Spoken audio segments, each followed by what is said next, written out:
And aloha kakahiaka, aloha and good morning to you. It's Kaiulani, and you're tuned into the Songs of Sovereignty. Right now, you're looking at a picture of my niece, Kale Mahuiki Denson, who passed away last week on Thursday. And just would like to ask for prayers for our ohana on Kauai, most especially for her children. And this show is dedicated to the memory of the 6 young people who have recently lost their lives via suicide or other means on the island of Kauai, averaging 1 a day at this point. Again, aloha kakahiaka, aloha, and good morning to you. I hope you're going to share the link for me. I did a little experiment this morning, and I, shared the link out, and I asked a couple of my friends to let me know, are you seeing this? And so far, people aren't seeing it. So then I did what I swore I'd never do. I purchased some advertising from Brother Mark, and still nobody's seeing the links. So this morning, if you guys can help me out wherever you're at, if you're watching this morning, please share the link and start a watch party for us. That way people will be able to see the show, especially since it appears that Mr. Zuckerberg is hiding stuff from us, right, this morning. Anywho, we're going to start our day with some music, and we have a lot of great guests for you this morning. So thanks so much for tuning in. And hey, keep calm, stay home, grow food, stop freaking out, and don't be an ass to your friends.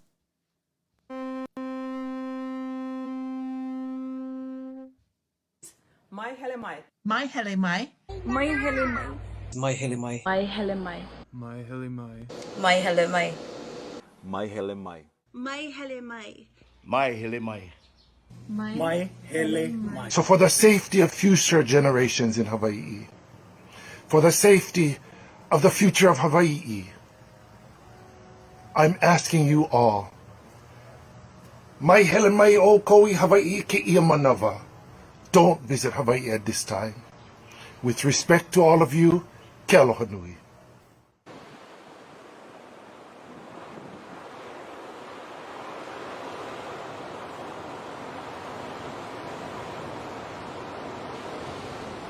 Indigenous people, shine your light, we are equal. I remember the days when our prayers were illegal. I remember the days when being Indian was lethal. Yeah, we had a rough past, but get ready for the sequel.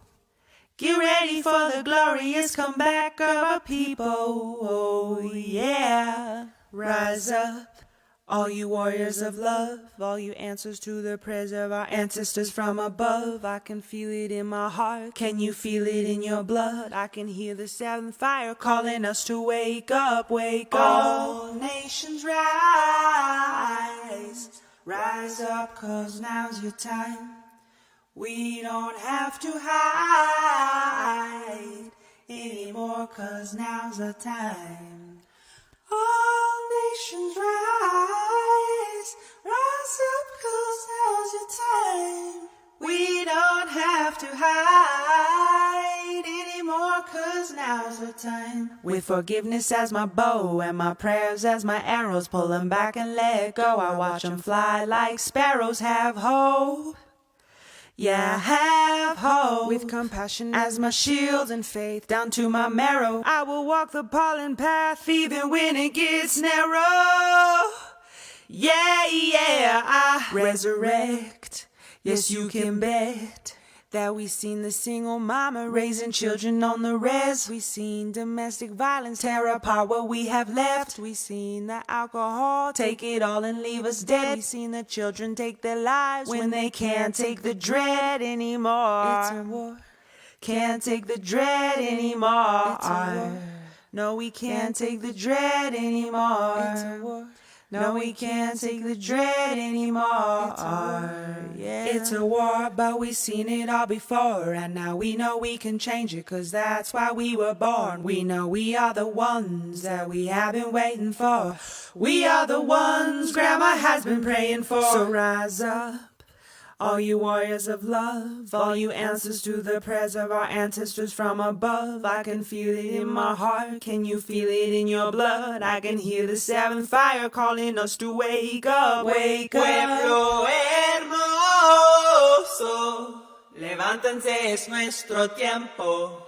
No tienes que esconderte más, ahora es nuestro tiempo. Mujer indígena, tú eres tan sagrada. Traigas medicina de tu suelo todavía. A pesar del abuso de tu cuerpo y tu tierra, respetamos tus ancestros y la suya cultura. Hombre indígena, tú eres honorable y yo veo la fuerza que todavía sobrevive. A pesar del abuso de tu raza venerable, yo respeto tus ritos, tus danzas, tus padres. Somos guerreros del amor y guerreros de la paz. Sí, no vamos a escondernos más. Somos guerreros del amor y guerreros de la paz. Sí, no vamos a escondernos más. They say that history is written by the victors. But how can there be a victor when the war isn't over? The battle has only just begun, and Creator is sending His very best warriors. And this time, it isn't Indians versus cowboys. No, this time, it is all the beautiful races of humanity together on the same side, and we are fighting to replace our fear with love. And this time bullets, arrows, and cannonballs won't save us. The only weapons that are useful in this battle are the weapons of truth, faith, and compassion.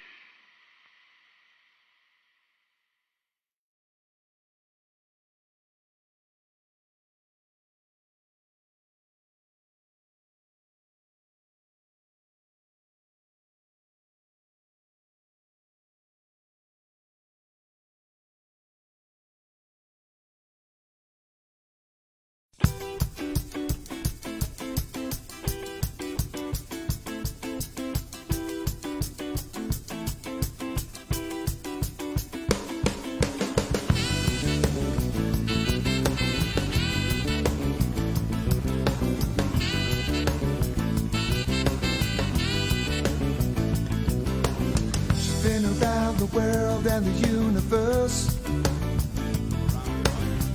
If it doesn't get better, she knows she'll be worse. Desperation knows what she wants, she needs, she knows no hesitation.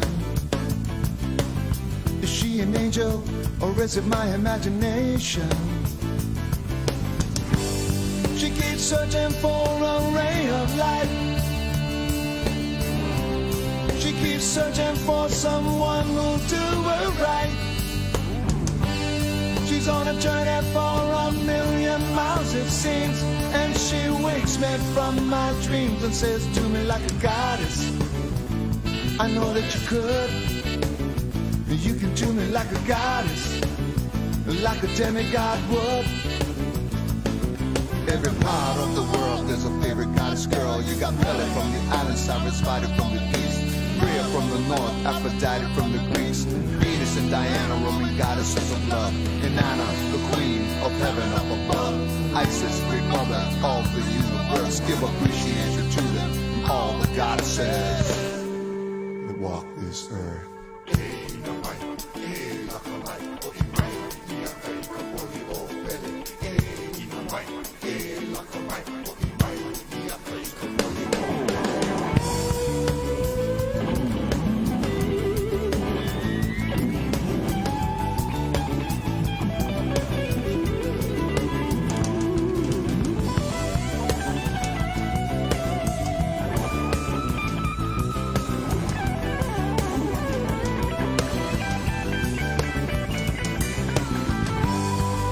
Searching for a ray of light. She keeps searching for someone who'll do her right. She's on a journey for 1,000,000 miles it seems. She keeps coming in and out of my dreams. She keeps searching for a ray of light. She keeps searching for someone who'll do her right. She's on a journey for 1,000,000 miles it seems, and she wakes me from my dreams and says to me like a goddess, I know that you could, and you can do me like a goddess, like a demigod would. Do me like a goddess, I know that you could. You can do me like a goddess, like a demigod would.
This is the queen song. By her lonesome locked away, she would rather put up a fight than just walk away. She never gave up the king.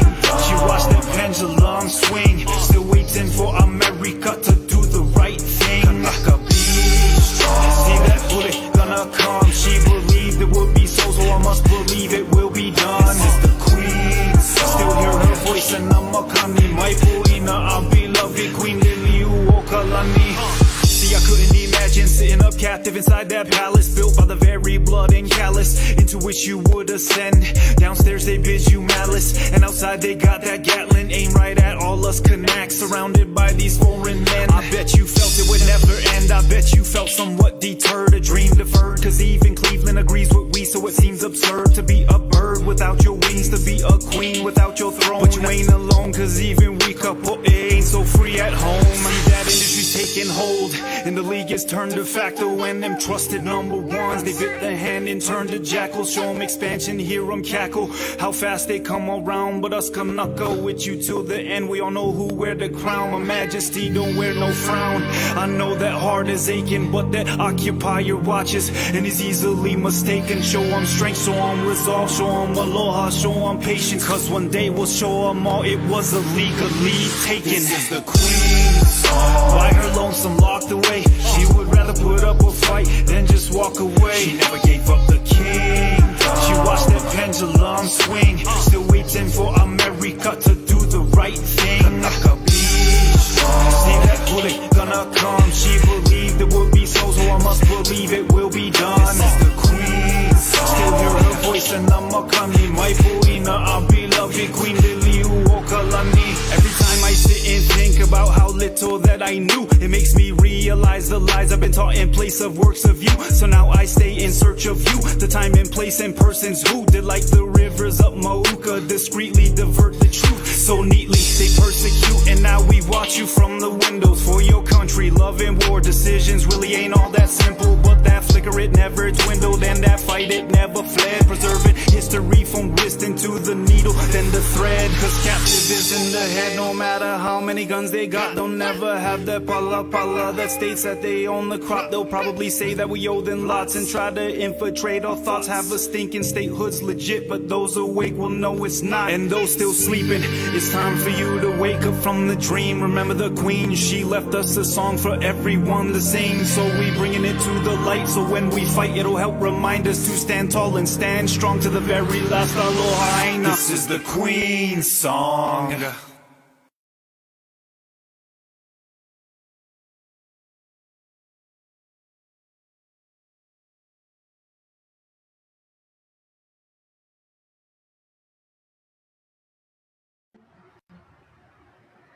Aloha kakahiaka.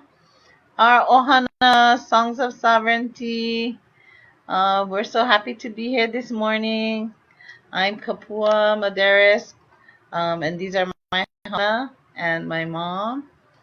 And we're coming live to you from Waimanalo. And we're here to share our Hawaiian word of the day. In these times where we've been on lockdown for such a long time, we have to remember to keep ourselves fit and healthy, and not forget that we need to get out and get some exercise. So today's Hawaiian word of the day is ho'oikaika kino, which means exercise. Ho'oikaika means literally to make strong. To make strong. Kino is your body. So ho'oikaika kino means exercise, and it also means to make strong your body. Okay, so just wanted to share that with you. It's funny if you think about it, when we talk Pidgin, we're actually talking Hawaiian, because Hawaiian is backwards. So sometimes we say make strong your body, and it would be just like how we say eat or go eat or stuff like that. It all comes from the Hawaiian mana'o. So learning our language is very important to know who we are and where we came from. And I'm so glad that we could share this with you today. Coming from Waimanalo, we're so excited and happy that now parks are open and beaches, and you can get out there and ho'oikaika kino. So mai po'ina, kako, hele iwaho o kahale, hele kapaka, hele I kai, hele I uka, and ho'oikaika kino kako. So I said, let's all get out, get to the park, get to the beach, go towards, I said ikai, towards the beach, or iuka, towards the mountain. Get out and exercise. Mahalo. Aloha from all of us here in Waimanalo. Ahuiho. Aloha. Ma'alama pono.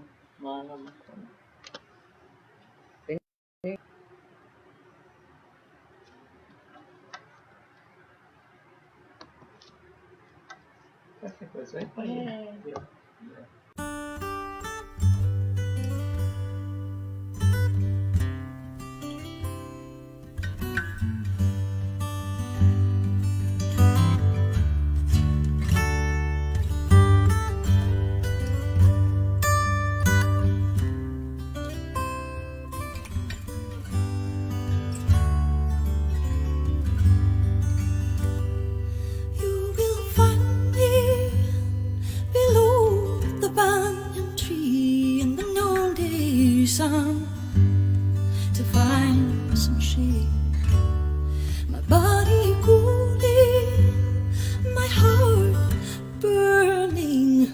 I am yours, Hawaii.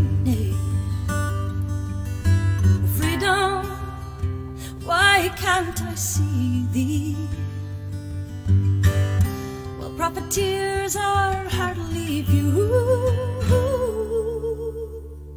We are outnumbered 1 to 20 in the one alone. Apui, kukui.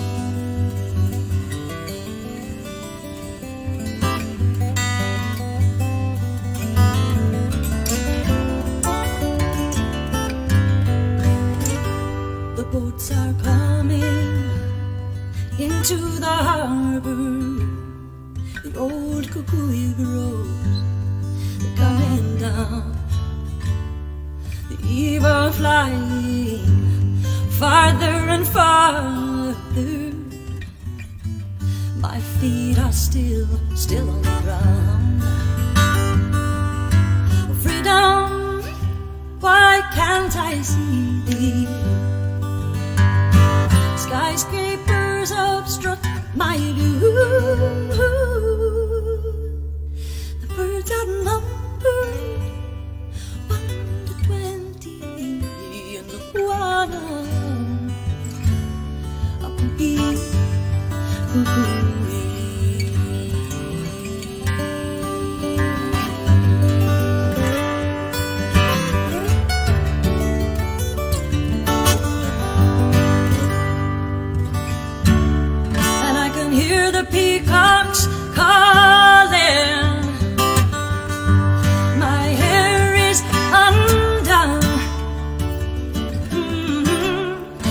you tell me that the Aina could ever be, ever lost, ever won. And you can take away my birthright, yes you can, but you cannot take my line, no, no, no. And I may leave here without a fight, knowing I will see you again in time. Aloha maulua, ika'iulani, ika'iulani.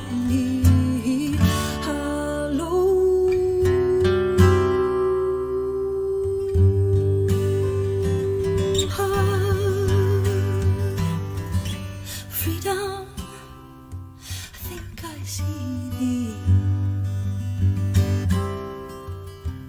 If only they knew. Days are numbered, 23 in the Puana. Apuhi, puhi in the Puana. Apuhi. Kukui and the Puana,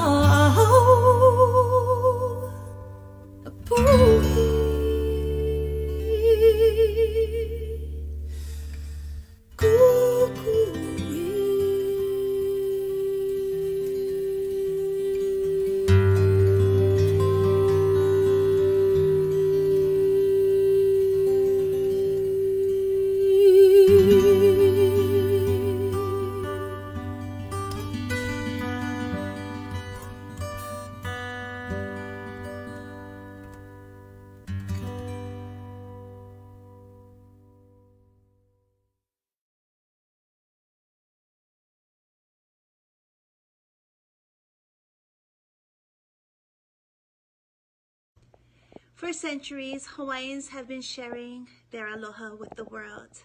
At this difficult time, we ask you to do the same for us. Mai hele mai. Stay home, stay safe, stay healthy. Aloha.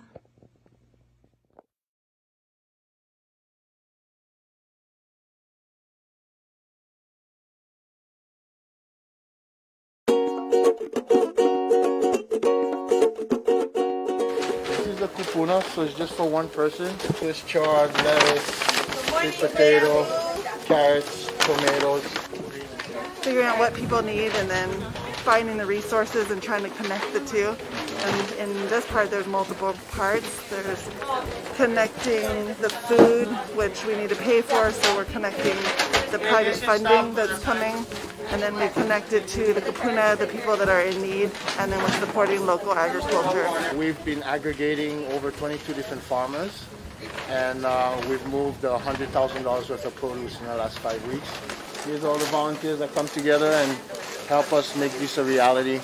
Have a list for all the volunteers, what they're going to do and where their routes are for the day, so just showing her where their routes are. So we got donation of these masks from the Andy Irons Foundation, and we're going to be adding them to our kapuna boxes that we are distributing amongst the community. My mom is awesome. We hope everybody around the island will start supporting it this way. If 10,000 people sponsor a box at $30, that's $300,000 a week. And it's just for $1. It's $30 because we know one thing for sure, everybody's gonna eat every day. So where are you gonna buy your food? If you can support the economy with that, we would be very thankful, and so is everybody else on the island. So.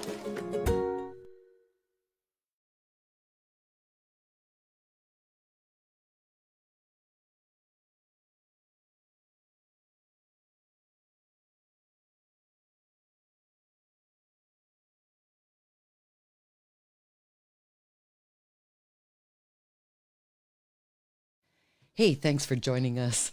Live on Songs of Sovereignty this morning, broadcasting live on the Big Island in Hamakua. And that was a video from the island of Kauai. Want to say big alohas to beautiful Megan Wong and her gang for taking the initiative and creating ainakilauea.org. Lots of stuff going on the island of Kauai. And right now we are going to go to Zoom. And if anyone sees cousin Boom Kanani, tell him he's supposed to be calling me up right around now. But we're going to go to Zoom right now with Ku'ule Nani, or we call her Pua. And Pua, there you are. Wait, where did you go? Hello? All right, so she's been here all this time. There she is. Hui, Ene. You're on live right now. You can't hear me. Hang on just a second. Now you can hear me? Can you hear me now? Hello? Pua.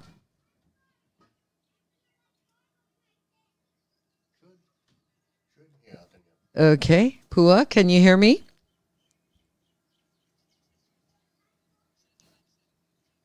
Can you hear me? Wait, who are you talking to? Are you telling me you can hear me? Pua. Okay, her sound is off. So, and we also, your sound is off.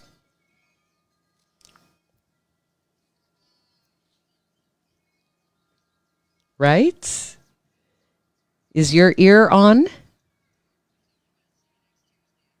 Is your ear on? Can you hear me? All right. She can't hear me and she's not getting it. So we're going to go back to camera one and we're going to get off of Zoom until we figure out why she can't hear me. I'm going to messenger, unmute your button. Where are you, Pua? This is unreal. Okay. Well, I don't know what to do right now. Chris, shall we just go to segment 4 and play some music? Segment 3, A Kalamai, until we resolve this. First of all, I'm going to play Michael Barretto's new video for you this morning. And let's check out Brother Michael Barretto. Why is that going now? I didn't turn it on. Interesting. It turned itself on. Here we go. How about that? Yeah. Little bonus tune for you. Something from Jimmy Rogers I learned when I was a kid.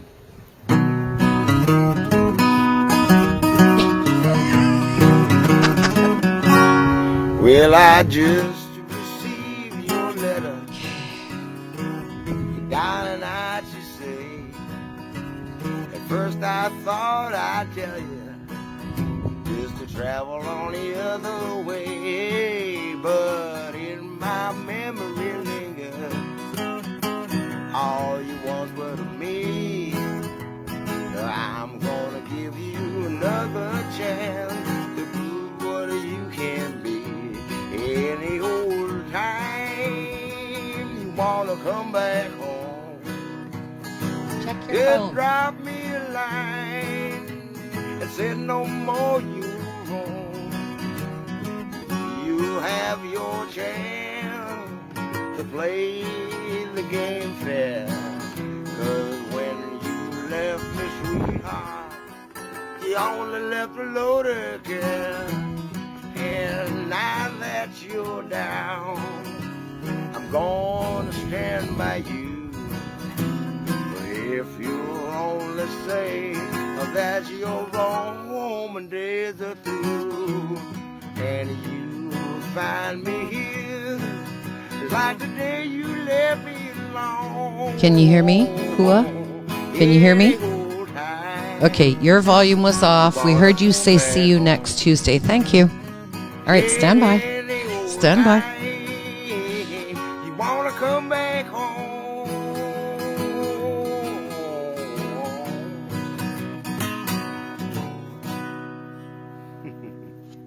Something from my old Jimmy Rogers catalog. Aloha. And we're back on Zoom and trying to connect with Sister Pua down at Lidgate. What was that all about? See you next Tuesday? What?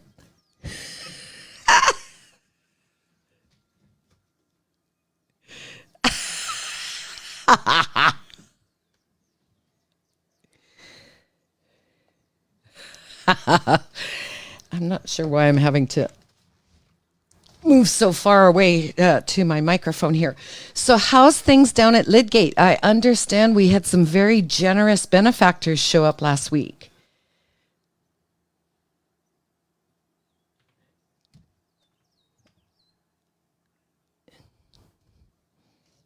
Not just somebody.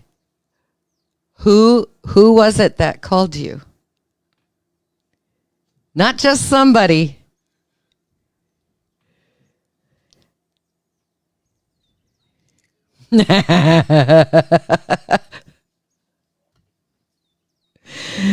Her name is Princess Owana Ka'ohelele Lani Salazar, and she is the head of the CEO. Yeah, she's the CEO of the Kamehameha Foundation and the heir to the crown of Hawaii. That's who called you up after the show.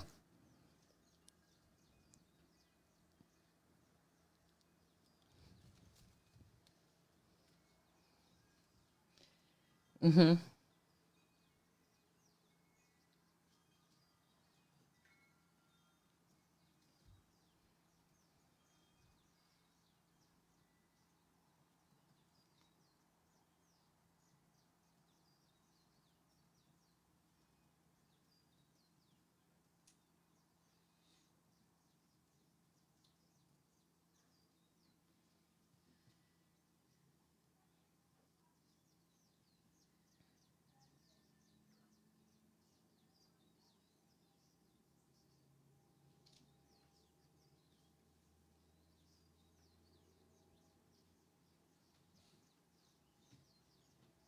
Mm-hmm.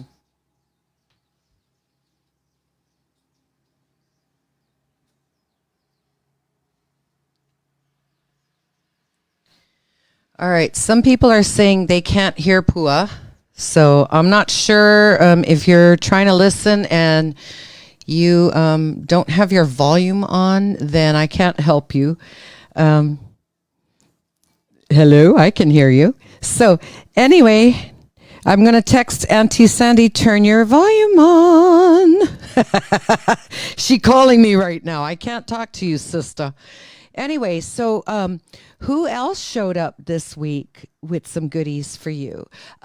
Actually, it's quite a surprise, the organization that these people work for, and they showed up to help the houseless.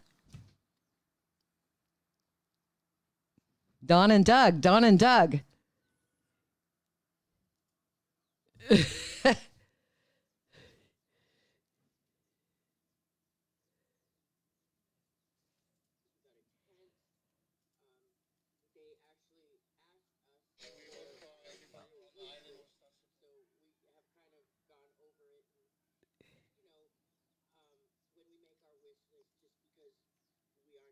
Typical agency, I always try to include the reason or the purpose of whatever it is we're asking for on the wish list. So that's taking a minute or two because I don't want there to be any question as to why and who and that kind of thing. And I get that, when you run something the way we're running something, Mm-hmm. it is off the kindness and generosity of people, who feel moved to give. Yes. Okay, one person is reporting they cannot hear. Okay, the rest of you can hear. So awesome. So what else do you guys still need over there? The 4 towels that were brought, 6 towels that were brought down here, plus the few towels that we were brought down here later in the week by somebody else. Towels go quick. Mm-hmm. So anybody who wants to clean out their linen closet, their Hey, grandma's linen closet. The hotels always have old linens on hand. So maybe that's a lead, and I'll follow up with my friends at the Kauai Marriott and at the former St. Regis and see if we can get some linens down there for you from the hotels, because they actually give them out at Christmas time. I know my son would always get a big box of sheets and towels and stuff like that for Christmas from the hotels. So let's check that out as a resource, and give your number out. Let people know how they can get a hold of you. And look, there's your brother. I know, right? What a family affair we're having this I morning. tell you, the Mahuka bloodline, man. Anyway, let's have your phone number, sweetie. Okay, 639-7775. 639-7775, and that's the number to call Pua. She is heading off the Lidgate La Hui and is the liaison between government and the people. She's receiving donations, and we're just really grateful to have her. Hopefully the other so-called encampments, I just call them home, because that's usually where, we never lived in houses before. Okay. We just like the aminals. We like to live down the beach. We like to live in the cave. Okay, so people have homes down at Lidgate right now because of your initiative. And Donovan, you're upside down. But it just goes to show you that one person can change the world. So Amen. Mahalo nui for you, Pua. And again, say your phone number. Everyone head on down there. You got food, you got linens, you got time to volunteer, to hang out. These people, just because they know my house, they still people. And they're good people. So mahalo nui. Thanks for bringing us home to Wailua this morning. Okay. Hi, brother. Love you, Cuzzy. Love you too. Hi, Uncle Wayne. Yeah, I love my sister. What's up, Boom Kanani? Aloha. What happened to your razor blade? What? Oh, I broke them. You and Wayne. I can see that. Scary, Dad.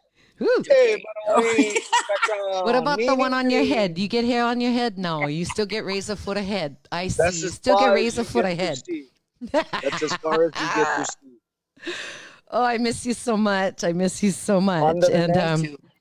And Sister Joelle says to tell you that she's been working with Princeville Hotel and she'll check on linens for you today. Oh, Mahalo, awesome. Joelle. You, she works with the Sister DOE Joelle. to make sure the kids get good food, and she's been also helping get some food down to the so-called encampments, which are really the real villages on Kauai, right? The human villages. Yes. Anyway, so what, Brother Donnie? You gonna go jump into the poop pile? You running? You got run for your life, brah. What? You running for county council? Right yes, on. Definitely. You super brave. We was wondering about pulling out when COVID-19. I was one of the first people who pulled papers and registered and finalized. I got all my signatures, and then shortly after I had finalized and got accepted to be put on the ballot, COVID-19 had happened, and like a lot of other folks, I lost all my work. My flow of income went down to zero right at the time when I felt like I was really going to start moving forward with things and getting stable with my economic situation. And so I had actually considered pulling out so I could pursue some other economic opportunities and try to figure out what's going on. But after talking with a bunch of folks, we need to have some kind of representation for the people. We need to have somebody in one of those seats having the kind of conversations that center us around socioeconomics instead of capital economics. Economic solvency. Yeah, we get people suffering all over the island, and it was an automatic to shut us down and protect our health. But I'm going to say a good job was done as far as taking care of our good health. We got zero active cases on Kauai right now. So, we're waiting for see what happened when the tourism starts up again. There's some people screaming that we need to have herd immunity. And I'm like, that's herd mentality you're talking about. So in other words, we should open the borders up, let people come in so we can eventually ecologically develop a herd immunity to this thing. It's like stupid. I attended a chickenpox party when I was in small kids. So, somebody in the neighborhood got chickenpox. All the kids came over for one play party. So I get the herd mentality thing. Regardless, we're going to do what we got to do to keep the community safe and keep from dying. And I applaud Mayor Kawakami and the administration of Kauai for taking the steps. True that. I absolutely do health. as well. I give him well. that. Me On the too. other I'll give hand, him that. The real test begins now. Now that the community is healthy, now that our numbers are down to zero, the real work of bringing back economic stability to our island is going to happen. And the litmus test for where our mayor and our county administrative body stands begins today as we recover from our economic downturn and move forward. And my personal hope is that these guys are going to take it serious and look at what a truly diversified economy looks like and do the work to make a diversified economy on Kauai and in Hawaii happen, so we don't have to depend solely on the tourism industry. Which has never fed us. It's never fed us. Well, it only feeds you if you get 3 or 4 or 10 jobs. Yeah, That's the and thing. and it's an exploitive industry. When we look at the habitual practices of the tourism industry in Hawaii, it's been a culturally and land-based exploitive industry. And so we Very need to irresponsible visitor industry. It's been awful. The Hawaii Visitors Bureau and the Hawaii Tourism Authority, I feel they're to blame for the way the world is treating Hawaii now. They've encouraged, come over here, do whatever you want, and we're going to discount it. We're going to give you a Walmart discount. You can just come over here and do whatever you want. You can go wherever you want. You can do whatever you want. You're the boss because you're buying Mai Tai. Yeah, I do see a shift in that mentality occurring. I know that here on Kauai, you know, Recognize taking a pivot in how she deals with what are the concerns for the tourism industry. And so I'm inspired by that. I'm hopeful for that. And I hope to be able to develop deeper communication and connections with the tourism industry as we move forward, so we can try to discuss what new parameters and guidelines for the tourism industry should be and how businesses that come to Hawaii will conduct themselves while respecting the culture and working towards restoring Aina and revitalizing our local economies. So, you know, part of the path to a diversified economy is for our state and county legislators to look at creating an environment that's friendly to outside investors who are willing to bring smart brains to Hawaii to help us develop future technology with regard to agriculture sciences, communication. There's no reason why Hawaii can't develop a technological park and industry that's feeding the world future technologies based on sustainable practices and Aina environmentally friendly philosophies, you know. So we're lessening our dependency as well as the world's dependency on what has been the status quo of petroleum and just the standard operation that we've been following all this time. We cannot, as a community and a world, return to a pre-COVID-19 world. We have to take this opportunity right now to rebuild the structures that will make what once was obsolete for us. So that's my desire and my ambition as I move forward and I begin to have these conversations in the public arena more openly than I have in the past as a county council candidate. Let's switch gears for a moment. I got a message from Joelle Edwards. I'm sure you're familiar with her. Yeah. In May and June, 6,400 locally farm-to-school CSA boxes will be distributed by Malama Kauai through drive-through programs at Kauai Schools for Families in Need, thanks to funding from the USDA's Farmers Family Food Box Program. The nonprofit's going to award over $200,000 in sales contracts to local farmers through June 30th. And they're going to produce 200 vegetable and fruit boxes, 50 goat cheese add-ons, and they'll be provided each day at 5 different schools on the island of Kauai. And so mahalo nui, Joelle, for working so hard to get this. I understand now. She finishes this message up with Malama Kauai is also offering home delivery CSAs to those who are low income. Now, yesterday you served up 200 of those meals, correct? 200. Well, I'm volunteering with an organization called Malama Meals, and that's a massive statewide effort occurring.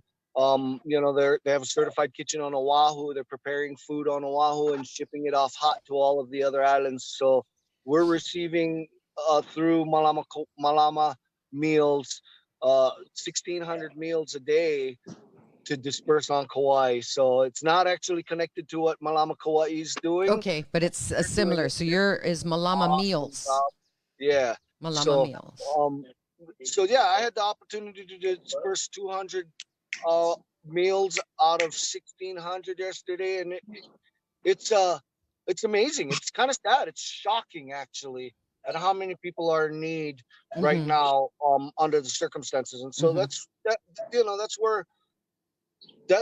where typically in these types of situations the nonprofits step up and take care, and the community take care. And honestly, I hate to be critical of our government, but the minimum amount of action taken towards the security of our bellies and our economic stability is equally shocking to me. So the government seems to be just simply reactive.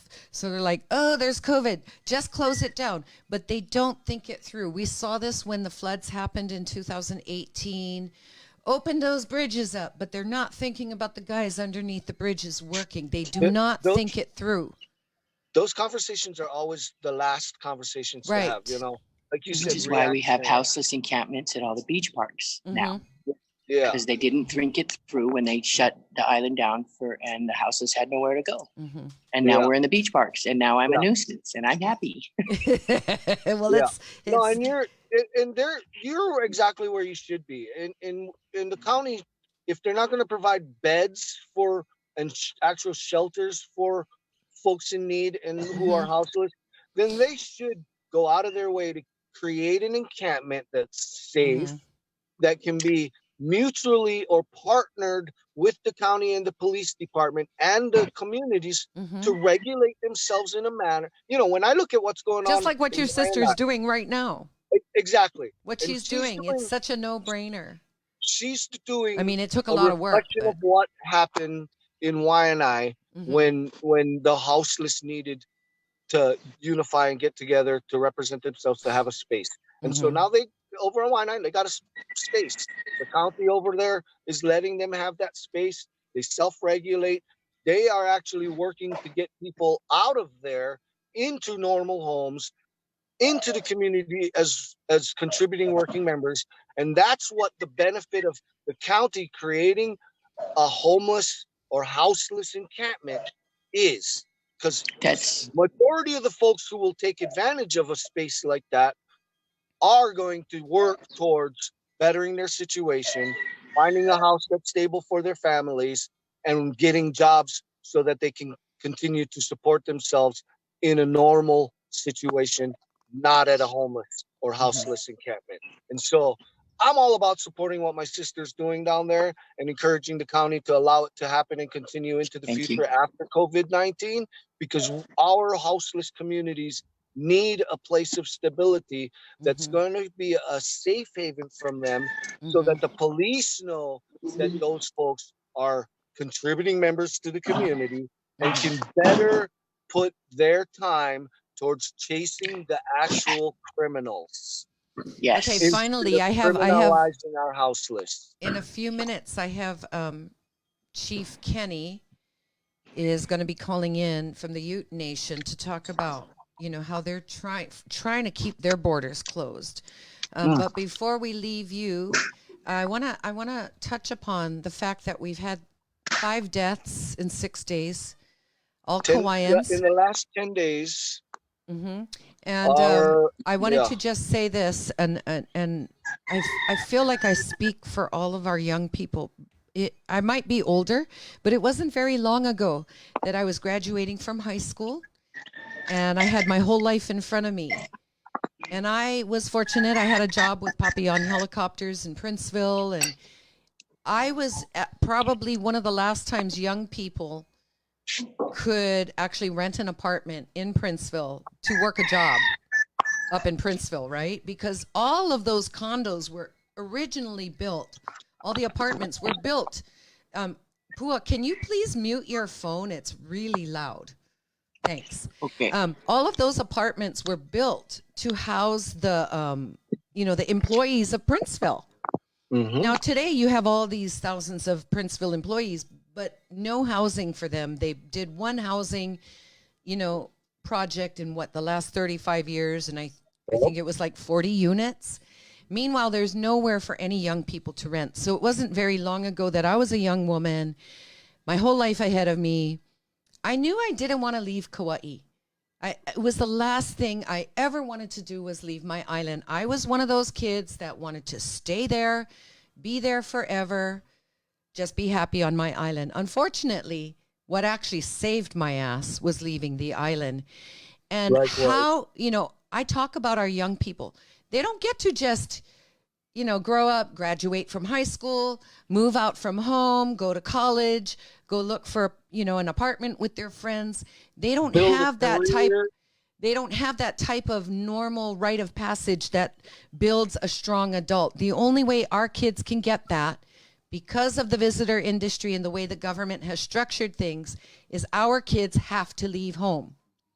So I'm interested truly in politicians and political candidates whose main focus is on creating some kind of future for the kids on our island. And it goes back to being diverse and having economic solvency. There's no reason why our kids can't have different jobs besides just being a waitress or a valet or a tree trimmer. Without having to leave Hawaii. Right. And you're absolutely right. And that's always been a concern of mine, because I faced the same situation. Right. When it was time for me to move out and build a career, I had to leave Hawaii to do it, because the only career opportunities that were here was in the food service industry and the hospitality industry. And I wanted to do something a little bit more than that. Right. It turns out I ended up becoming a stagehand, having an international career, and then simultaneously developing the skills of a chef. And so those skills, they benefited me when I decided to come back home and to live back home. And I was able to start my own business. But that is not the opportunity that a lot of... Let me ask you this, Donnie. Let me ask you this. If there were dormitories for our Kauai Community College, do you think our kids would go to school? Absolutely. Absolutely. And once upon a time, every school provided dormitory setting for students to be able to come and stay at the school, so that local kids and kids from away from outer communities could get an education. 100% literacy to where we're at now. I can't even, yeah, I'm speechless towards it, and the fact that our educational system, and that's another huge one for me. It's like, why are we not educating our keiki in the most current, most cutting edge manners, giving them the skills that will allow them I'll tell you why. You want to know the answer? Well, when you want to know the answer? Forced assimilation. Because hotel slaves don't need that. Yeah, and well, exactly. So this is my hope as a Kauai County Council candidate. I'm not a politician. I'm an advocate. And so I'm here to advocate on the behalf of the community and the community's needs. And from my unique perspective, the community's needs are economic stability, opportunity to better educate themselves and their communities. And if that wasn't the truth, we wouldn't see so many charter schools popping up across the Kopai Aina of people taking responsibility for their own educations through the charter school system. So mahalo to them for that, for providing us that. However, on a wide scale basis, our public school system needs a revamp. and need support. It needs an injection of money to be able to give them the tools they need to educate our children properly, so that they're not just being shuffled along. The sad part about it is the current administration is currently taking money from the public school systems, even though everyone's cheering this guy on. But hey, environmental protections need to be put in place too, because this INA is what is the most valuable asset that we have. Well, it's not anything else. So see, for the rich people though, if this place looks like Dubai, they'll be perfectly fine with that. You know this, right? We want to encourage, they want it to look like Dubai. Well, their view of what is beautiful is skewed, and so you ever been to Dubai? I have. I've not been to Dubai. It's pretty creepy. Lots of pictures. Very creepy place. It's like Vegas floating in water. Yeah, it looks it's creepy as heck. It looks very artificial. Yeah, and then you better wear a cover on your head if you're a female. I want to introduce Chief Kenny Frost. This is my cousin Donovan Kanani Boom Kabibi.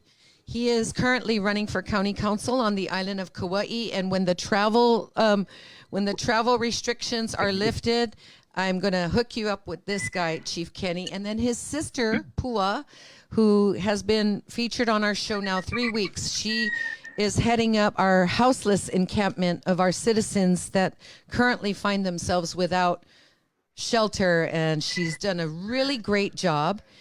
And Donovan, I've asked Chief Kenny to join us because on our island of Kauai, not so much on Hawaii Island. It's been pretty quiet here. I think because we're so big, we're like, we don't care. We feel good. The pigs running in our yard, there's no tourists in Hamakua. So we don't really, when we go to the store, everyone's making it easy and being pretty respectful here on Hawaii Island as far as I can see. And I haven't heard too much rah-rah on Maui once all the Hawaiians started, controlling over there. But Kauai, our problem is we're outnumbered by the white immigrant heavily on Kauai. And so you have this group of people, Kenny, and it's hilarious. The kids on Kauai call it the Whites on Rice Parade because we have a street named Rice Street, and we always have a Christmas parade on it, the Lights on Rice. And so these people have been protesting to open up the island to tourism and everything because they're tired of staying home and they don't want to wear a mask, or suddenly they want to go to church. I never knew some of the people that are begging for the church to open that they actually go to church. I was like, what? So you got the Whites on Rice Parade, and that's not, I fantasized about using that term, but that I didn't make that one up. Actually, a white girl from Kauai did. And so you have these wealthy transplanted people that are screaming bloody murder to open the borders because they want to get haircuts. They want to go get their cold pressed coffee and their juices. They want to go get their nails did and all that kind. And yes, you're getting it right, that it's led by a bunch of white women. Mm-hmm. And even though I look white and I am part white, this is like, we spell it W-Y-T in this instant, women, because it's just nuts. So you got all these newcomers. You got people that are not from Kauai but lived there, then ran away from Kauai, then went back before COVID or before the lockdown, and now they're bitching that they got to stay home and they got to wear a mask. Okay? So why don't you tell us, Kenny, and especially because Cousin is here on Zoom with us, he's running for county council, and I have every faith that if any guy can get our island back to sustainability like how it was when I was a kid, it's going to be this guy. So tell us about the realities of living on the res and the COVID and the fact that you guys are federally recognized, so you don't really get any aid or assistance. Can you hear me? Can hear you. Yep. Okay, great. Wonderful. Well, I'm Kenny Frost. I'm a citizen of the Southern Ute Indian tribe here in Colorado. All Indian tribe is looked upon as one of the most progressive tribes in the United States on Turtle Island. However, in 1868, many of our treaties were signed by a lot of different Indian tribes, various Indian tribes. Living on my reservation, we're pretty fortunate because We have 7 rivers which flows through our reservation. We have plenty of water. We fought for the water rights for many of the native tribes. And one of my goals is when I go back to Hawaii is to fight for the water for the Hawaiian people. Because those laws, they're not specific. They say native people, Indian people. But Hawaiians are also native people. And there's a doctrine that's called the Winters Doctrine. Basically says first one here gets the water first. It's been upheld in federal court many, many times, and it's always ruled by federal judges. The water belongs to the first ones here. So we're going to utilize that. I'm going to utilize that to help our people on Hawaii because we're brothers and sisters. About over 500 federally recognized Indian tribes on Turtle Island, over 300 state-recognized state-recognized tribes on Turtle Island, and we utilize that. One of the things is our reservation where I live is pretty green. It's it's springtime, grass looks good. I live out here in the country. We're pretty good, pretty good. Other Indian reservations, desert terrain. Navajo's desert terrain, high desert terrain. Many of the people live on the largest Indian reservation in Navajo land, no water. How are they going to wash their hands? People get sick. Now, one of the reasons I'm speaking, and this is why it's really important that Hawaii continues to close the islands. What happened at Navajo, the largest Navajo reservation in Turtle Island, a white woman was from New York. She went to New York, flew back from New York to Navajo land, was married to a Navajo man who happens to be a preacher. They happened to be at a church gathering. At this church gathering, the white woman and her husband hugged everybody of the congregation, mostly made up of elderly Navajos, middle-aged Navajos, young children. What happened was she was infected with COVID virus. From there, her husband got sick in a matter of 3 days and passed away. She later succumbed to the virus and passed away herself. The Navajo people who gathered at that gathering went to the 4 directions of Navajo land, infected the Navajo reservation just that quick. And that's why there's a big explosion right now on Navajo land. Now they're having lockdowns. Border towns adjacent to the Indian reservation have shut down. Gallup was locked down by the governor. That town itself, made up of non-natives, was locked down. Nobody in, no one out. Anybody traveling through the interstate of the highway, Arizona, New Mexico, was turned around. It was that serious. The incident and what's going on in South Dakota with up at Ogallala, with the governor fighting the native people of South Dakota because they got mandatory tribal lockdown. Now no one comes in, only necessary items, food, groceries, medical stuff can come in through the reservation. Everybody else must turn around. It's a tourist spot. And everybody's a little bit mad, but it's only to protect the tourists too as well. And these two tourists, similar to what's happening in Hawaii, need to understand that this is for their own protection. The governor needs to understand. What is the value of life? You can't put a value on life. It's scary. This virus is scary. And now, just a day and a half ago, the virus made its way into the Lakota Nation of Wounded Knee District. And now there's 2 people who are infected in one household. So now people are scrambling. Our medical care, for example, my reservation, who has to be probably the most sophisticated Indian reservation here on Turtle Island, because we've done well compared to other Indian tribes, our clinic only has maybe 4 or 5 beds. That's it. If somebody was to get sick, As quickly as this virus spreads, it's not going to work. How many people live in your area? My reservation, we have at least a little over 3,000 people. Wow. The town itself, which is within the reservation itself, the non-native town, surrounded by reservation land called Ignacio, they have around 800, 900 people in the surrounding area because there's non-natives living within our reservation. Thanks to part of the Homestead Act long ago, when non-natives can come in on wagons and claim any part of the Indian land. That's how we ended up with non-natives within our reservation. So within the immediate area, that 4-bed facility clinic is not going to handle anybody. The Navajo reservation, where the people contracted the virus, and I can't even pronounce the Navajo name, the closest town is Tuba City, probably 50 miles away. The National Guard had to fly into Tuba City. They have a medical hospital unit, and they couldn't even handle the people who were infected from the church gathering.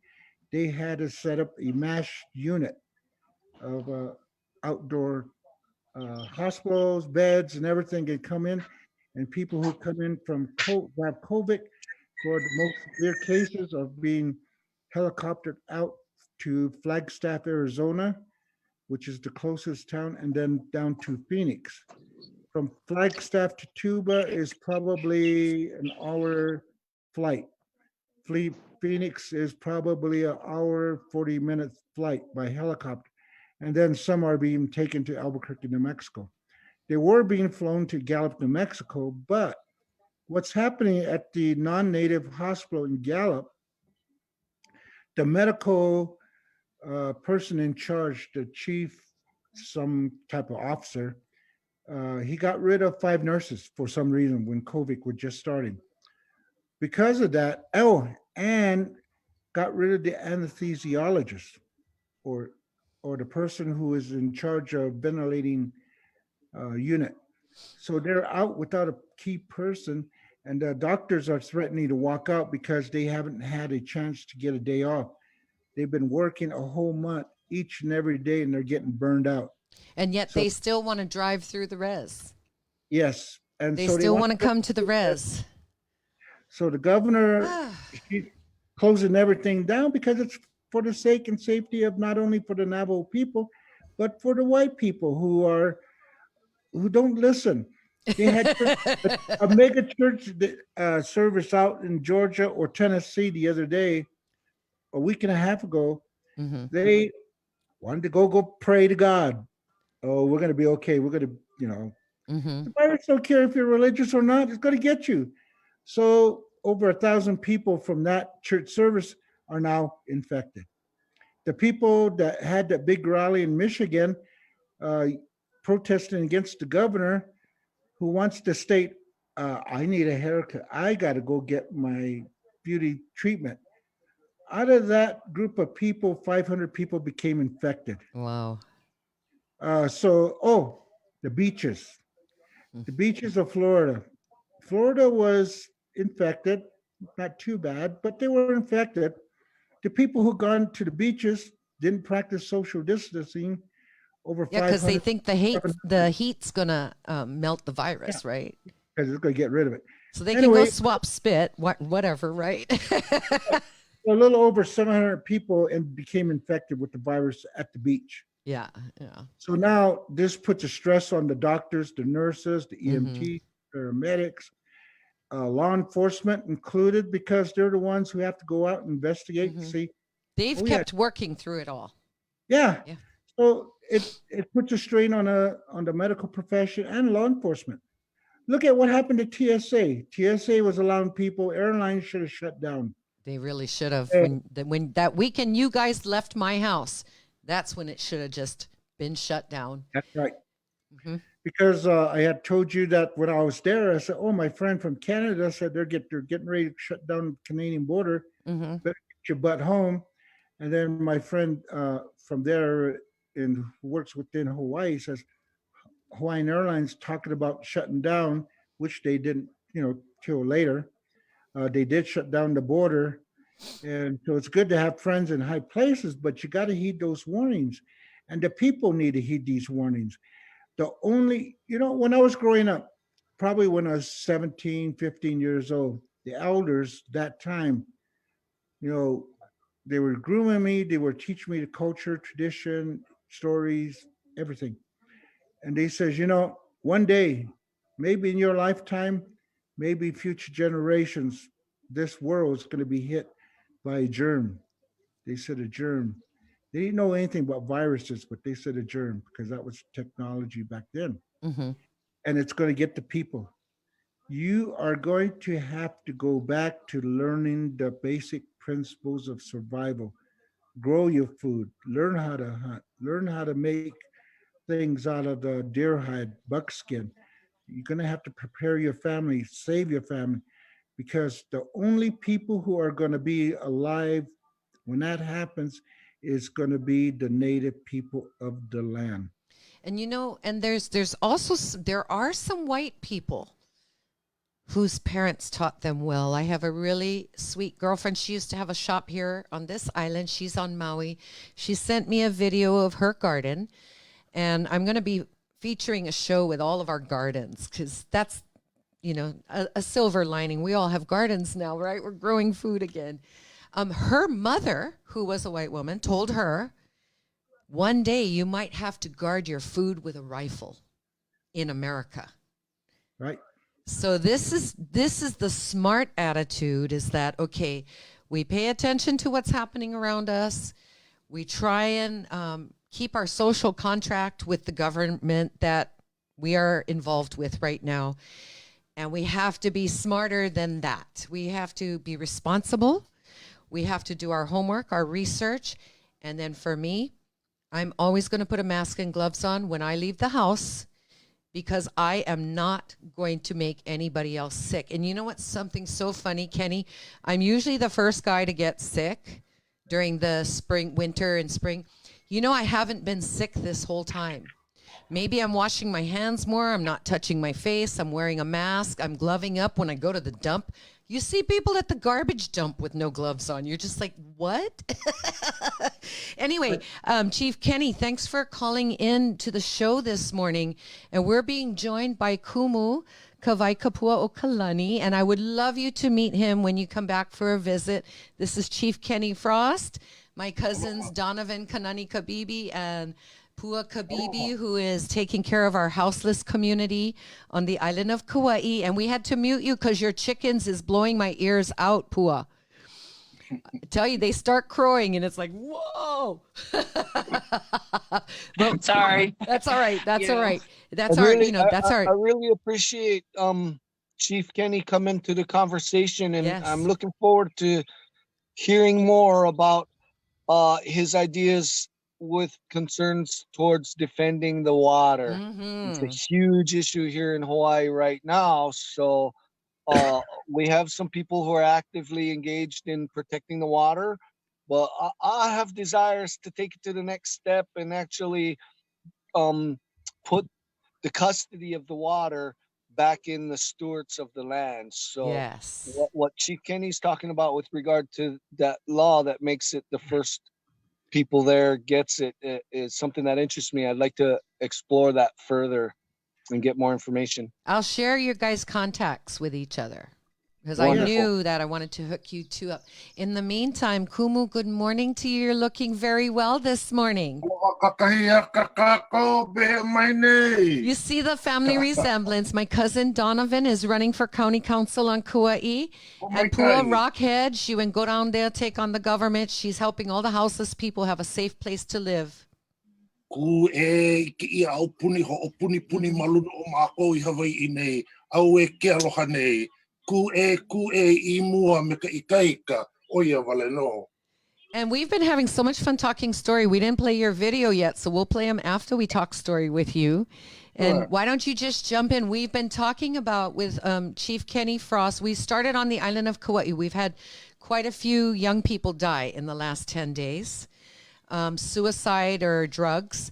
And we've been talking about how some of the people on Kauai and throughout the archipelago are screaming bloody murder. They want to go get their haircuts and they want us to open up and they want things to go back to the same broken, subjugative, horrible system that we've been living under.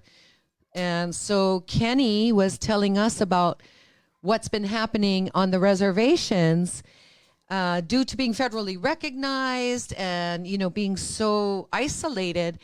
It's been wiping out like tons and tons of people on the reservation. So he joined our conversation to encourage us to no go so freaking fast to open up to the tourists yet.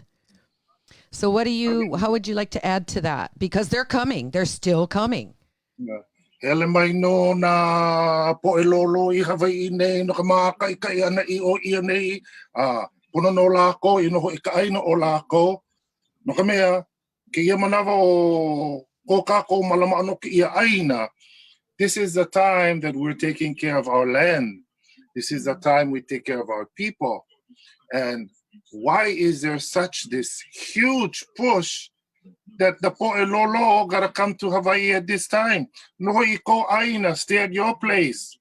Malame iko aina, stay where you are, take care of that place. You know, earlier I talked about this thing called pono. Pono, order. Pono, protocol. Pono, putting things in proper perspective. And here in Hawaii, me ke au puni o Hawaii, au he akako he kumuhana nui, there's no master plan. Everything is piecemeal. Yep. They have no master plan. Reactive. They don't have the akua ikamua. They don't have God first. Yeah. Ahe alako pili na meke akua. They don't have that connection to akua. Yeah. Na akua kahiko, na akua o kaaina, na kaua ipili, na akua ipili no na mea pau. The God of our ancient forefathers, the gods of our land, they have no pilina to those gods. O kako no. Yeah, na iwi hanau o kaaina. We are the children born from the land. Pili no kako me na kupuna ka hiko loa o ia hoi o papa me wakea a me hoku kalania ke keiki no alako o ia hoi o haloa ke kalo haloa ke kanaka. So we descend from Papa and Wakea, the Sky Father, the Earth Mother. Their child Haloa, who was born, he died soon after birth. They planted him into the land. And from his body grew the kalo. It is the sustenance for the people of Hawaii. Mahope o kona hauli iho ana kona kano I loko o ka aina puka mai ka hanau e lua o ia hoi o halo na kalau kapalili halo ke kanaka kamakua o kalahui. So after he died, a second son was born named Haloa. Haloa nakalau kapalili, Haloa of the quivering leaf, Haloa kamakua kalahui, who became the father of our nation. See, that's order. We know how things happen that way. We know how to keep order. That's the pono kalahui o Hawaii. I hope so. If not, I'm going to kokua, aonoya oko, I'm going to teach you. But we have an aupuni that doesn't think about the people connected to the aina, because iloko ko lako mana o pilino lako ike kala. You know can eat kala, you can eat kalo, but you know can eat kala. And so their manao is so divided in so separate ways that when it comes down to when it comes down to how they're going to take care of the Kanaka, they don't have any clue. But that's not to say we're at a loss, because we can take care of our own. I talked about that before. Ho'oma kau kau, prepare. Ho'oma kau kau, plan what you're going to do. Now is the time to pili pono, pili pa'a, ikamole no kako o ki ia aina. We have to get back to our origin, our source, and that is our aina hanau. You know, when you feel the aina, you look okumaulima, when you touch the land with your hands, there is life. Na kuno iwa ho ka pukamakani a hiki no ia uke ike I kaniu. Kamai na mea ai apau I kanu ia I loko o ka aina ulu no me ka ulu vehi vehi. Those things are growing outside. Regardless of this pandemic, outside everything is lush and flourishing. That can be us. If we malama this thing, me ka maikai, me ka pono, me ka pololei. But if we're going to hele ilikepu me ka poelolo, hele pupule I o ia nei, and if we continue to run around like crazy people, we're not going to be there. We got to be there. Na mako no kamea ko iluna o ka pohivi. That's what we put on our shoulders. Na mako no ke kuliana. That's our responsibility. And if we act like the poe ha ole, not haole, ha ole, a ole haloa I loko o ke kino, ke koko, ke iwi ka i'o. There's no essence of haloa in the bones, the blood, and the flesh. If we act ha ole without the breath of our mo'okuauhau, the genealogy, then that's our fault. We cannot blame them because they're not our boss. We are.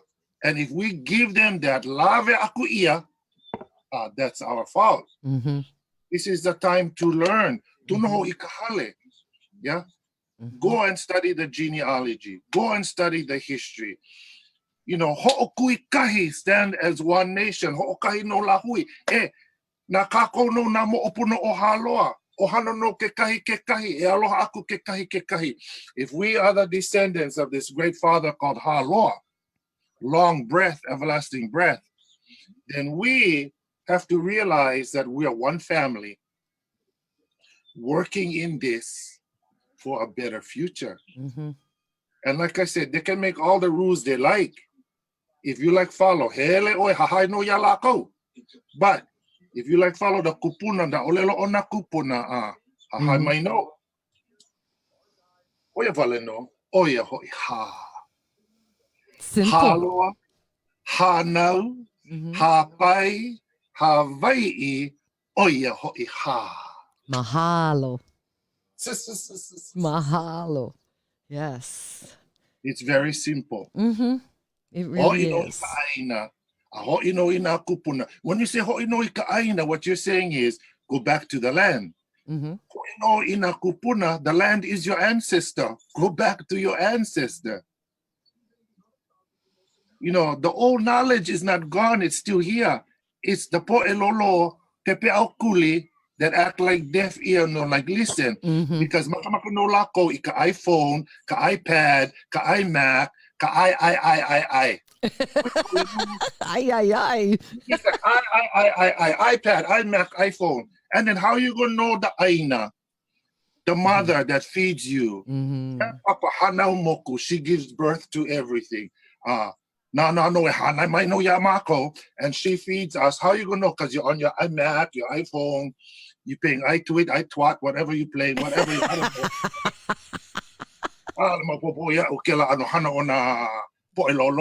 playing this, playing that. No need. You play, grab the pick, the hoe, the shovel. Only easy for grow. Speaking of playing, will you play us a song, please? Please, say olu. Okay. Yes. I forget what song I want to sing the last time. The Pokivai song. I remember. I sang Pokivai. You sang the Pokivai. Plenty of people got hungry with that one. I'm going to try. You got a Kauai song for us? When I had my radio show, I always played your chant, Makana o Lawai. Oh, really? Your Oli. Yeah. On my radio show, every week I would play your Oli, along with my cousin Paula Chandler's Oli for Kauai. Yeah, that's my family. That's mine too.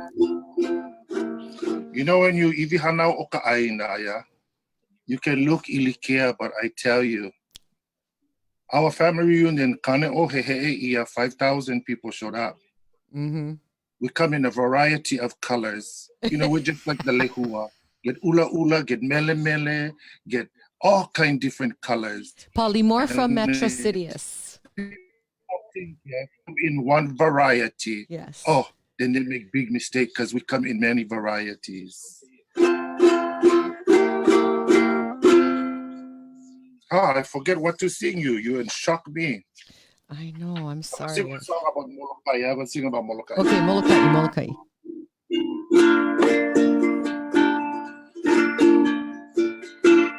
Nani vale ke la aina, Molokai nui ahina, vehi ina pua, a oke kukui. I used to teach school on Molokai. Hanani vale ke la aina, Molokai nui ahina, vehi ina pua, a oke kukui. Kuia e nova hele pua melia, he mili hele aloha, pili maui kuupoli.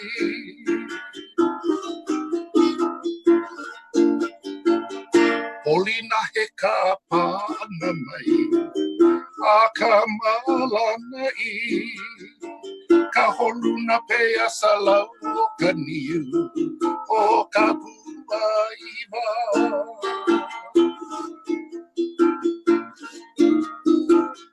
E nenea I ka ho'olohe, a ke kai holu, I sana pena pe malie, a o ki o vea.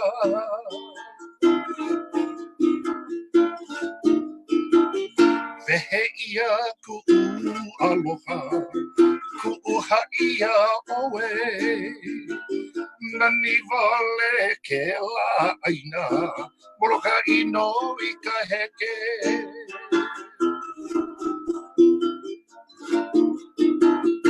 Vehe ia ku'u aloha, ku'u ha'ia oe, Hanani vale ke la aina, Molokai no I ka heke, Molokai no I ka heke, Molokai no I ka heke, Molokai no I ka heke, ona moku.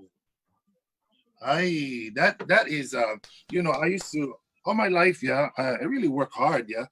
From the time I was 14 years old, I got a kokui ka ohana be ke kala. So that's my job. And I was a school teacher. I taught at Castle High School. I taught at Winard Community College. I taught on Molokai at the community college. I taught in prison. I went all over to teach school. And I had a wonderful time. But every time I went somewhere, I went because the kupuna guided me. I don't just go. When they call me to the aina to work, oh, Kawai Kapu, can you come here to work? Oh, okay. I pull it first. I pull it and I wait for the dream. You know, when you see, Ho'omanava Nui is patience, you know, rush. Mm-hmm. So when they said to me, we'd like you to come work on Maui, I don't like go Maha'oi, Maui. I got to have some connection to Maui. So I pull it, kahe aku no wawi ke akua. And after I pull it, I still no move. I wait for the dream, kamoi uhane. Kaumai no kamoi uhane ike ahi ahi. Ho ike no ina mea, ho ailona, mahope oke la hiki au ke nawe aku. So after they say, come to this island to work, like I said, I pull it. After I pray and I ask for the opening to show the way, then okay. So when the dream come, yeah, and then I get the vision, the whole Ailona, the message, then I can move. So when I went to Molokai, again, I had to wait for my kupuna to show themselves in the dream to allow me to go to Molokai. Because this is not like the Ha-Olewe, the way of the breathless. This is about being connected to the Ha, to the breath of your ancestors. So when, even when I write the song is about my ancestors who came from Molokai. So I celebrate that Yeah, like I think most people do. We write a song. We write because that's our history, that's our memory. And every time we go mele ikela mele, we're going to sing that song. That whole vision, that whole connection, that whole purpose and reason going to come back. Because we don't move without reason. We don't move without purpose. We move with the spirit.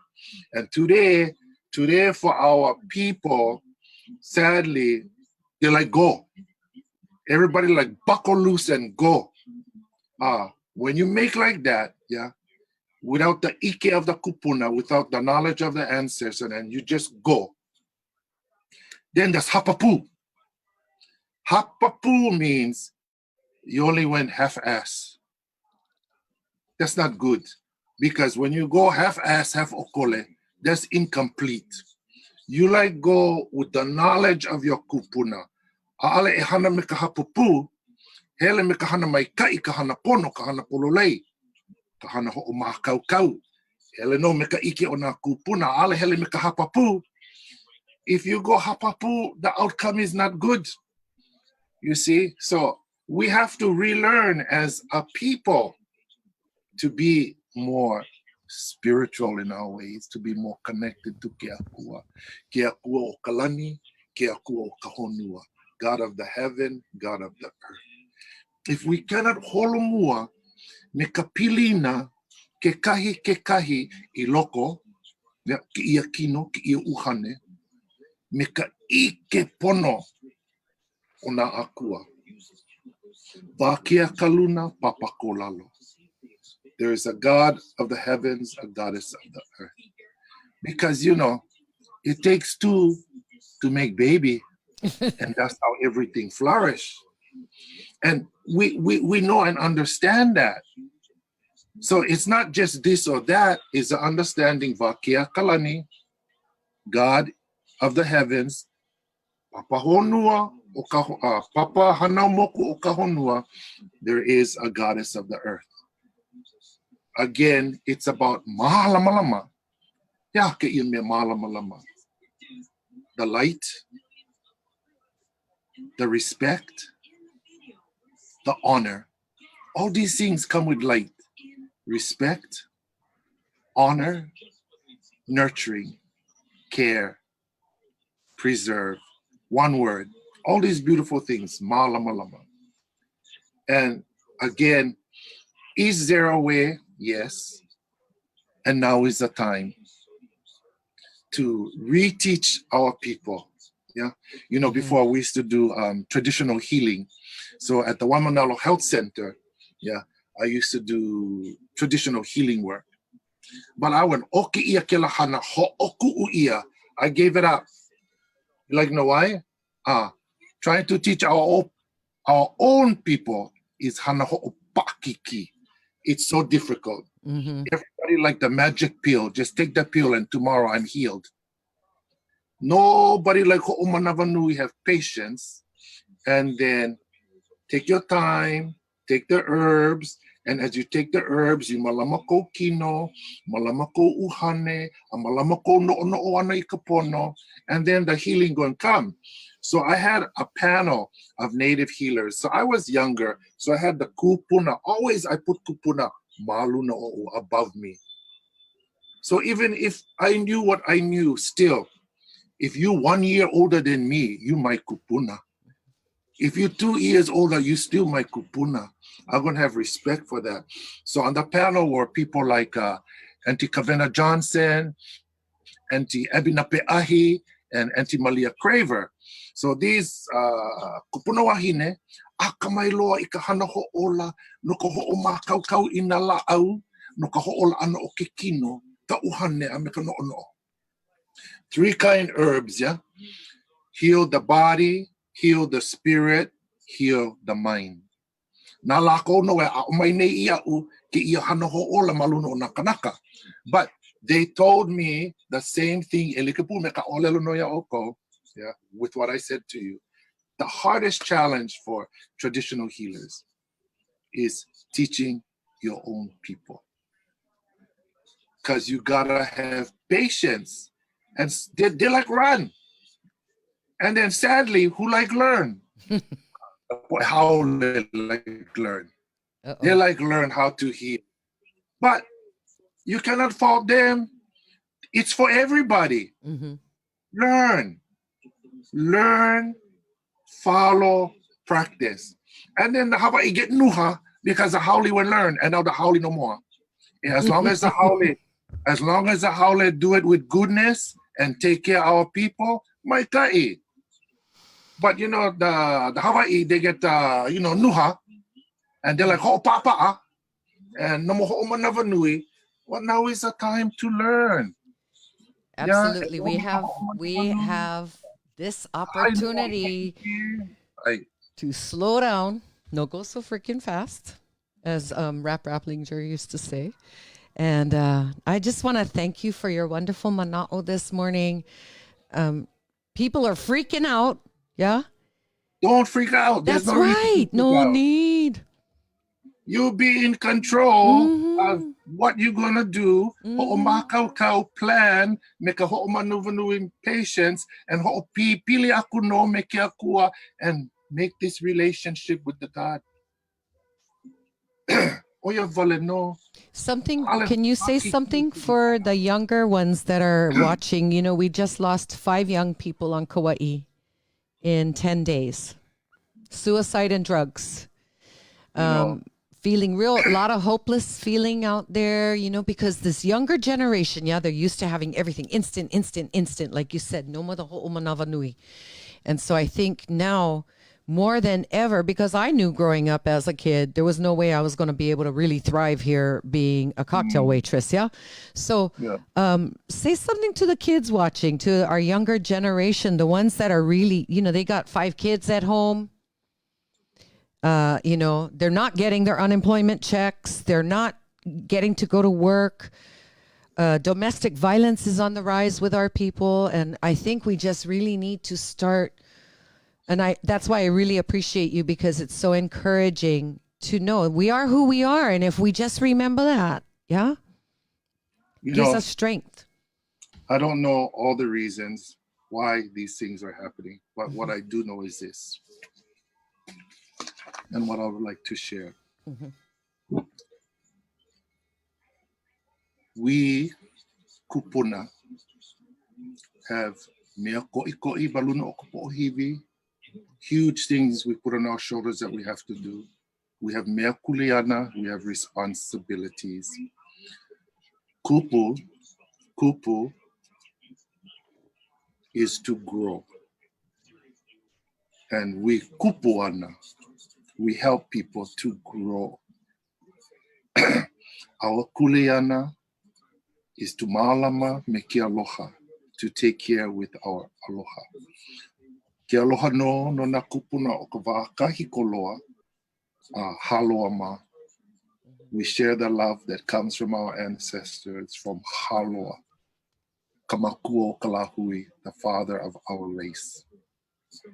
Part of that kuleana is inspiration and encouragement. And all I can do since this pandemic started, I come and I speak and I try to inspire and I try to encourage. Because we all at home, we have a stay-at-home order. In the meantime, I come, I sing okai mele, funny mele, I sing prayer songs, I sing everything. This is the time where we have to ho'opili. We have to come together. Ho'opili me ke akua, come together with our God. Ho'opili me na aumakua, come together with our ancestral spirits. Ho'opili me ka ohana, strengthen the bonds with families, kupuna, grandparents, makua, parents, keiki, one another. Use this time. It's difficult, but I'm going to continue to inspire. That's all I can do. Yeah, inspire. Ka ho'opai ana o ki kupuna ia oko, ka ho'opai ana o ka lahui o Hawaii. The encouragement, the building of our nation. And I think I will continue to do that. I feel very sad because not everybody had kupuna to be raised by. But still, should have jumped in. You know, I want to adopt 6 children. If I see one keiki out there that no more malama, I'm not going to just, look, nobody take. No. I go get them, I bring them home. Because, you know, we're not nuclear. We're very like this. We like bring them into the fold and malama them. So again, I can only encourage with the words and the wisdom I know from my kupuna. I'll share all of that with you all. Nakia kuano e hopo mai kaia kako. God bless us all. Nakia kuano e malama mai kako, and He take care of us. Nakia kuano ka ho malu no kako, and that He protect us. Nakia kuano ka ho po mai kai, and that He give us this goodness so we can withstand this thing, and we can. We can. We can. We really can. This is the age of a new awakening. And you know that awakening going to take us back to the indigenous people and the land. And the land. Yeah. And I'm so happy to be here with you, Kaiulani, and Mr. Kenny Frost, and Kalei Nani. Thank you for so much. Thank you for listening to this kupuna. This kupuna kuakahi. I get 3 great-grandchildren. Mahalo for being with us this morning. Thank you again. We look forward every week to your mana'o, and it's very encouraging for all of us. Chief Kenny, thanks for joining us this morning. Any last words you want to say before we sign off here? Yeah, I do have a final comment, and it's good to hear him speak. And when I was in Hawaii, I saw so much things that the people can do, and especially with the suicides, because we have a large population of Indian people, young people who commit suicide because there's nothing to do here. It's isolated, desolate. You can't get a job. There's no jobs, nothing. So what we did is, and in some reservation is, and I could see the beauty of the land and the people is to teach them how to go back to farming, teach them how to fish, teach them how to hunt. That is actually happening right now. Although they've been locked up and not allowed to be out after a certain time, and most of our hunting and fishing and all of that stuff goes on at night. So that's just another way the government has, created the despair in our young people on our island. They can't go to the beach, but they get to watch the foreigners go to the beach. They can't go to work. They can't feed themselves and their children, and they can't go get food. So, but you're absolutely right, Chief Kenny, and these programs, I've mentioned a lot of people today, and I'll hook you up with some other key people that work with kids here. But these programs are in the works, and I just want to really quick, I don't know if I can switch and show my picture of my niece. Chris, is that possible? It won't cut them off? All right, you guys, so I just want to show you my niece, Kalei. This is a picture, artist rendering of her. She passed away on, pardon me? Okay, the folks on Zoom can't see it, but if you're watching on Facebook, you can see it. This is my niece, Kalele Mahuiki Denson. She passed away. Actually, the decision was made to take her off life support on May 11th. She was 24 years old and has 2 children. And she is the face of our young people. Currently on the island of Kauai, I would estimate before COVID, we would be having 1 to 2. In 1 year, I remembered up to 4 suicides per year of young people, and all in the Hawaiian Homes area in Anahola. So it is a really huge problem for us on the island of Kauai and in the Hawaiian Islands. So we're running out of time, Kenny. I want to hook you up with some of my friends on Kauai, and be sure to exchange your info with Pua and also with Kumu Kawai. And then that way we can all network. And I just feel this really sense of urgency, Kumu, for our kids, for our young kids. Like I'm 57, wasn't that long ago when I was as this young woman's age, a single mom. And I was a flight attendant and I was working my butt off and I, didn't have food. It was always pay car payment or buy food, pay electric bill or buy food. So I really. want to say one last thing. Yes. One last thing. Okay. And then ke aloha nui. Okay. The thing that is missing is mo'olelo, storytelling. Our people need to hear stories. To connect to culture, they need to hear stories.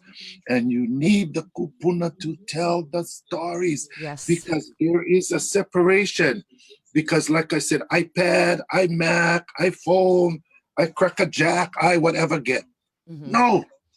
You need to gather the kupuna and you have them tell the stories to the opio, to the makua even, to the keiki, because this is how mekaha with the breath in the mo'olelo that we're going to connect. And if we're not hearing the stories by the people who know the stories, because get plenty good stories and plenty ho'opuni stories. You like hear the mo'olelo pono, the good stories, and then perhaps they can connect to the inner spirit that connects them to the akua. That's what I wanted to say. Mahalo, everybody. Mahalo nui loa. Mahalo, Kenny. Mahalo, Pua, for joining us this morning. And Donovan had to run. Vote Donovan Kanani Kabibi for county council. Puting. We got to pray hard for him because, once you go inside that arena, it's really tough. And just want to say mahalo to you again. We'll see you next week here on Songs of Sovereignty. And again, want to thank Kumu Kawai Kapu Okalani Hewitt, also known as Kumu Lehua. And I wanted to tell, he was talking about the Lehua. It's called in Latin Metrosideros polymorpha. Metrosideros polymorpha. And that's because there are literally thousands of varieties of ohia and lehua. Also want to send my love out to Pua down at Lidgate Lahui. If you guys are in the area, go check her out, see what she needs. And mahalo nui Joelle for being our hookup to, get some linens to those folks. And hey, if you're on the island of Maui, Oahu, or the Hawaii Island over here, message me. I'd love to hook you in to this show and bring you into the conversations that we're having. Easy for me to go home every week to Kauai, and I have my cousins and really a lot of great friends, but we would love to hear from Maui, Oahu, and also Hawaii Island. Sometimes we can get Jennifer Ruggles on to do an update from Puna. But if you're watching and you like Play Radio, TV show with me, send me a message on Songs of Sovereignty. We're going to do the rest of this show. We're going to go out with some music. And I want to start, let me go to my bones here. When you write a show, you got to write a skeleton and sing dem bones, dem bones. So I'm going to go to my bones, and I'm going to go to someone I really dearly love, who I recently met right here in my living room, Uncle Reggie Burdon, and his version of We Are the Children. And then also we're going to go to Diane Patterson and Leilani Wolfgram. So enjoy the music. Thanks for joining us today on Songs of Sovereignty. Remember, we got merch. It's songsofsovereignty.com/Teespring. And you can also find today's latest broadcast on our website, songsofsovereignty.com. So until we see you next week, you guys, much aloha to you. Hold your head up, keep calm, grow food, stop freaking out, and don't be an ass. Live aloha, love you. We'll see you next week. Ke aloha nui, ke aloha nui, ke aloha nui a oko. Aloha.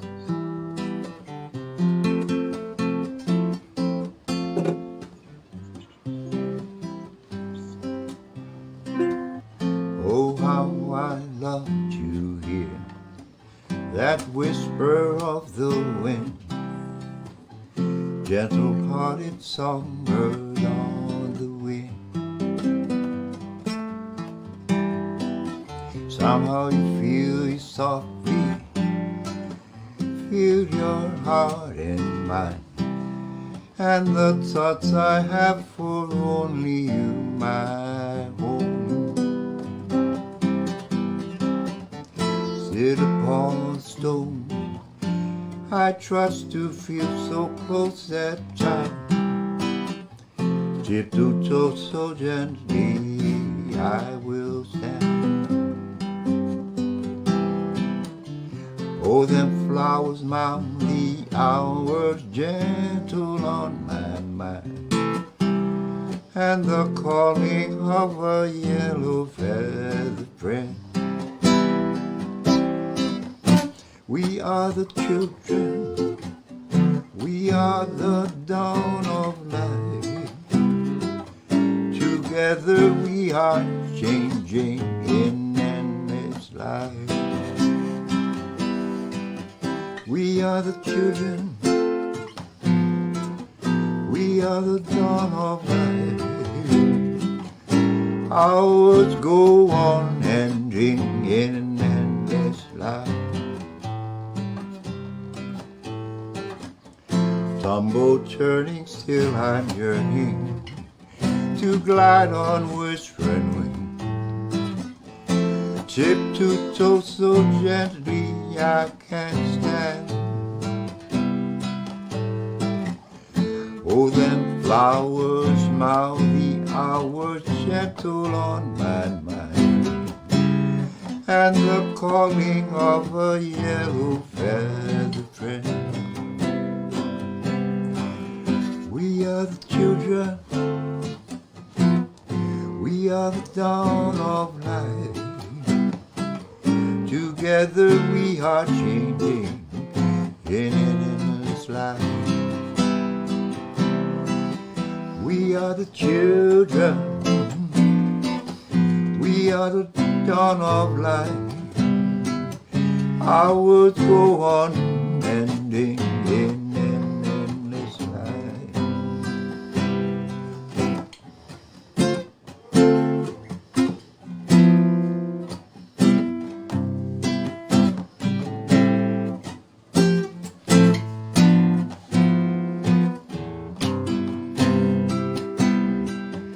Yes, I'm tumble churning, still I'm yearning to glide on whispering wing. Tiptoe so gently I can't stand. Oh, them flowers mouth the hours, gentle on my mind, and the calling of a yellow feathered friend. We are the children, we are the dawn of life. Together we are changing in endless life. We are the children, we are the dawn of life. Our words go on ending in an endless life.